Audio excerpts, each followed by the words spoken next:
ನಾನಿಲ್ಲಿ 1 kg ನಾಟಿ ಕೋಳಿ ತಗೊಂಡಿದ್ದೇನೆ. ಸೊ ಇವತ್ತು ನಾಟಿ ಕೋಳಿ ಉರುವಲ್ ಮಾಡೋಣ. ಚಿಕನನ್ನು ಮೊದಲಿಗೆ ನಾವು ಮ್ಯಾರಿನೇಟ್ ಮಾಡುವ. ಅದಕ್ಕೆ 1.5 ಟೇಬಲ್ ಸ್ಪೂನ್ ಅಷ್ಟು ಶುಂಠಿ ಬೆಳ್ಳುಳ್ಳಿ ಪೇಸ್ಟ್ ಹಾಕೋಣ. Ginger garlic paste. ಆನಂತರ ಕೊತ್ತಂಬರಿ ಪುಡಿ, ಕೊರಿಯಾಂಡರ್ ಪೌಡರ್ 2 ಟೀ ಸ್ಪೂನ್ ಹಾಕೋಣ.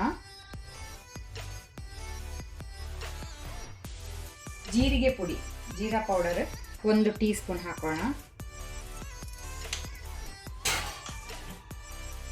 2 ಟೀ ಸ್ಪೂನ್ ಆಗುವಷ್ಟು ಗರಂ ಮಸಾಲ ಪುಡಿ ಹಾಕೋಣ.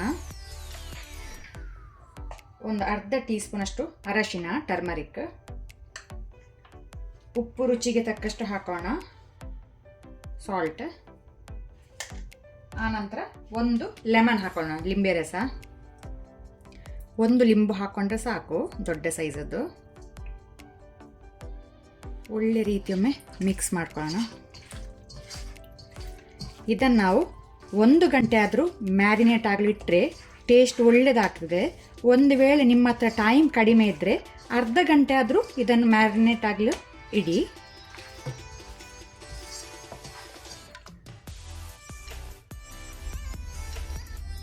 ನಾನು 25 ಬ್ಯಾಡಗಿ ಮೆಣಸು ಯೂಸ್ ಮಾಡ್ತೇನೆ. ಅದರ ಎಲ್ಲದರದ್ದು ಬೀಜ ತೆಗೆದು ಹಾಕ್ಕೊಳ್ತೇನೆ, ಆಗ ಖಾರ ಕಡಿಮೆ ಆಗ್ತದೆ. ಬೀಜ ಜೊತೆಗೆ ಹಾಕಿದರೆ ಖಾರ ಜಾಸ್ತಿ ಆಗ್ಬೋದು. ಸೊ ನಾನೆಲ್ಲ ಬೀಜ ತೆಗೆದು ಇದನ್ನು ನಾನು ಅರ್ಧ ಗಂಟೆ ನೀರಲ್ಲಿ ನೆನೆಸಿಟ್ಕೊಳ್ತೇನೆ. ಆಗ ಒಳ್ಳೆ ಕಲರ್ ಸಹ ಬರ್ತದೆ, ಪೇಸ್ಟ್ ಸಹ ನಮಗೆ ಸ್ಮೂತ್ ಸಿಗ್ತದೆ, ಸ್ವಲ್ಪ ಗ್ರೇವಿ ಸಹ ಸಿಗುತ್ತೆ.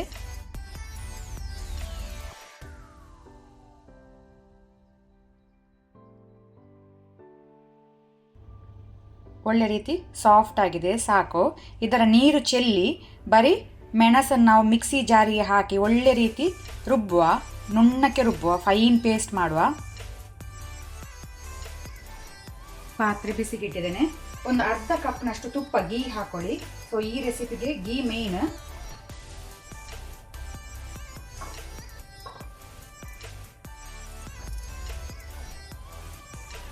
ಫ್ಲೇಮನ್ನು ಲೋ ಅಲ್ಲಿ ಇಟ್ಕೊಂಡು 4 ರಿಂದ 5 ಕಡ್ಡಿಯಷ್ಟು ಕರಿ ಲೀವ್ಸ್ ಒಗ್ಗರಣೆ ಸೊಪ್ಪು ಹಾಕೊಳ್ತೇನೆ.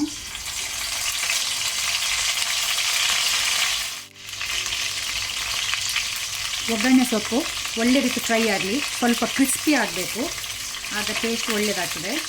ಫ್ಲೇಮನ್ನು ಲೋ ಅಲ್ಲೇ ಇಟ್ಕೊಂಡಿದ್ದೇನೆ.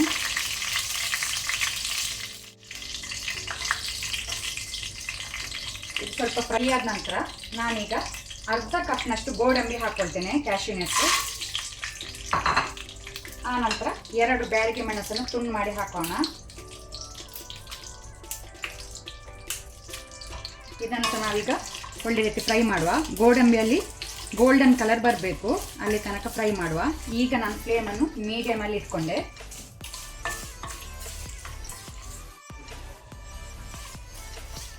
ಗೋಡಂಬಿಯಲ್ಲಿ ಒಳ್ಳೆ ಗೋಲ್ಡನ್ ಕಲರ್ ಬಂದಿದೆ, ಸಾಕು. ಇದನ್ನು ನಾವೀಗ ಬೇರೆ ಪ್ಲೇಟಿಗೆ ತೆಗೆದಿಟ್ಕೊಳ್ಳುವ. ಇದನ್ನೀಗ ನಾವಿನ್ನು ಲಾಸ್ಟಿಗೆ ಯೂಸ್ ಮಾಡೋದು. ಪಾತ್ರೆಯಲ್ಲಿ ಆಲ್ರೆಡಿ ತುಪ್ಪ ಉಂಟು, ಬೇಕಂದರೆ ಇನ್ನೂ ಸ್ವಲ್ಪ ನೀವು 1 ರಿಂದ 2 ಟೇಬಲ್ ಸ್ಪೂನ್ ಅಷ್ಟು ಹಾಕ್ಕೊಳ್ಬೋದು ಗೀ. ಈಗ ಫ್ಲೇಮನ್ನು ಲೋ ಅಲ್ಲಿ ಇಟ್ಕೊಂಡು ನಾವು ರುಬ್ಬಿದ ಮಸಾಲ ಹಾಕುವ. ಚಿಲ್ಲಿ ಪೇಸ್ಟ್ ಫ್ಲೇಮನ್ನು ಲೋ ಅಲ್ಲಿ ಇಟ್ಕೊಳ್ಳಿ. ಈಗ ಫ್ಲೇಮನ್ನು ಮೀಡಿಯಮಲ್ಲಿ ಇಟ್ಕೊಂಡು ಮಸಾಲವನ್ನು ಒಳ್ಳೆ ರೀತಿ ಫ್ರೈ ಮಾಡುವ. ಕಂಪ್ಲೀಟ್ ಆಗಿ ಹಸಿ ವಾಸನೆ ಹೋಗಬೇಕು, ಇದು ಮೇನ್ ಸ್ಟೆಪ್ ಇದು. ಸೊ ಒಳ್ಳೆ ರೀತಿದು ಮಸಾಲ ತುಪ್ಪದ ಜೊತೆ ಫ್ರೈ ಆಗಬೇಕು.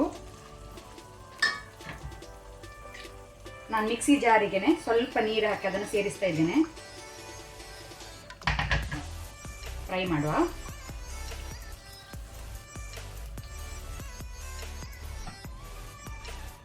ಮಸಾಲೆ ಒಳ್ಳೆ ರೀತಿ ಫ್ರೈ ಆಗಿದೆ, ಸಾಕು. ಈಗ ನಾವು ಕೋಳಿ ಹಾಕೋಣ, ಮ್ಯಾರಿನೇಟ್ ಮಾಡಿದ ಚಿಕನ್ ಅನ್ನು ಹಾಕೋಣ.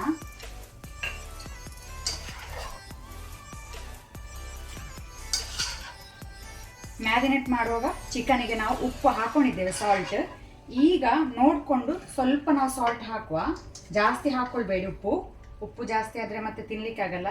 ಸ್ವಲ್ಪ ನೋಡ್ಕೊಂಡು ಹಾಕೊಳ್ಳಿ, ಸ್ವಲ್ಪ ಸಾಲ್ಟ್.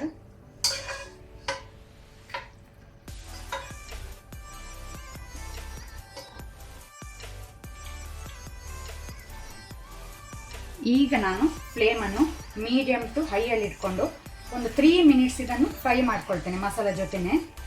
ಸ್ವಲ್ಪ ಹಸಿ ವಾಸನೆ ಹೋಗಲಿ. ಶುಂಠಿ ಬೆಳ್ಳುಳ್ಳಿ ಪೇಸ್ಟ್ ಅದು ಕೂಡ ಕಂಟಿನ್ಯೂಸ್ ಮಿಕ್ಸ್ ಮಾಡ್ತಾ ಫ್ರೈ ಮಾಡಬೇಕು.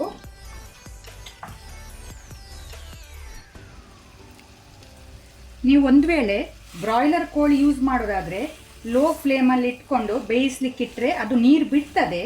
ನಾನಿಲ್ಲಿ ಇವತ್ತು ನಾಟಿ ಕೋಳಿ ಯೂಸ್ ಮಾಡಿದ್ದು, ಆದ್ದರಿಂದ ನಾವು ನೀರು ಹಾಕ್ಕೊಳ್ಬೇಕಾಗ್ತದೆ. ಸ್ವಲ್ಪ ನೀರು ಹಾಕೋಣ ಬೇಯಲಿಕ್ಕೆ. ಹಾಗೂ ಜಾಸ್ತಿ ಟೈಮ್ ತಗೊಳ್ತದೆ ಚಿಕನ್ ಬೇಯಲಿಕ್ಕೆ ಸಹ. ಸೊ ನೀರು ಹಾಕ್ಕೊಳ್ತೇನೆ. ಬ್ರಾಯ್ಲರ್ ಕೋಳಿ ಆದರೆ ಬೇಕಂತಿಲ್ಲ, ಸ್ಲೋ ಫ್ಲೇಮಲ್ಲೇ ಬೇಯ್ತದೆ, ಲೋ ಫ್ಲೇಮಲ್ಲಿ ಇಟ್ಕೊಂಡ್ರೆ. ಒಮ್ಮೆ ಮಿಕ್ಸ್ ಮಾಡ್ಕೊಳ್ಳೋಣ.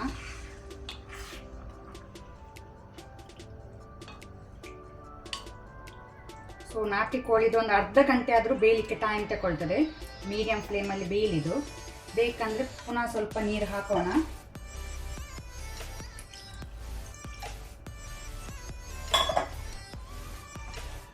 ಉಪ್ಪು ಚೆಕ್ ಮಾಡ್ಬೋದು ನೀವು.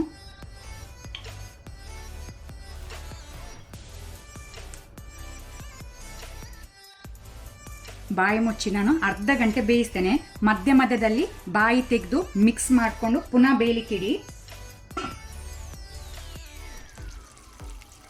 ನಾಟಿ ಕೋಳಿ ಒಳ್ಳೆ ರೀತಿ ಸಾಫ್ಟಾಗಿ ಬೆಂದಿದೆ. ಆಲ್ಮೋಸ್ಟ್ ರೆಡಿ ಆಗಿದೆ ನಮ್ಮದು ಉರುವಲ್. ಈಗ ಇಲ್ಲಿ ನೀವು ನೋಡ್ಬೋದು ಆಲ್ರೆಡಿ ಗೀ ಎಲ್ಲ ತುಪ್ಪ ಎಲ್ಲ ಮೇಲೆ ಬಂದಿದೆ.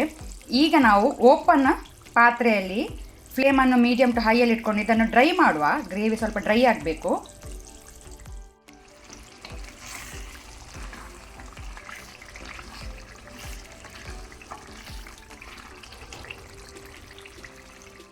ಸೊ ಇಲ್ಲಿ ನೀರೆಲ್ಲ ಡ್ರೈ ಆಗಿದೆ, ತುಪ್ಪ ಮೇಲೆ ಬಂದಿದೆ. ಅಲ್ಲಿಗೆ ನಮ್ಮದು ಸೂಪರಾದ ನಾಟಿ ಕೋಳಿ ಉರುವಲ್ ರೆಡಿ ಆಗಿದೆ. ಫ್ಲೇಮ್ ಆಫ್ ಮಾಡಿಕೊಂಡು ಮೇಲೆಯಿಂದ ನಾವು ರೋಸ್ಟ್ ಮಾಡಿದ ಗೋಡಂಬಿಯನ್ನು ಹಾಕೋಣ.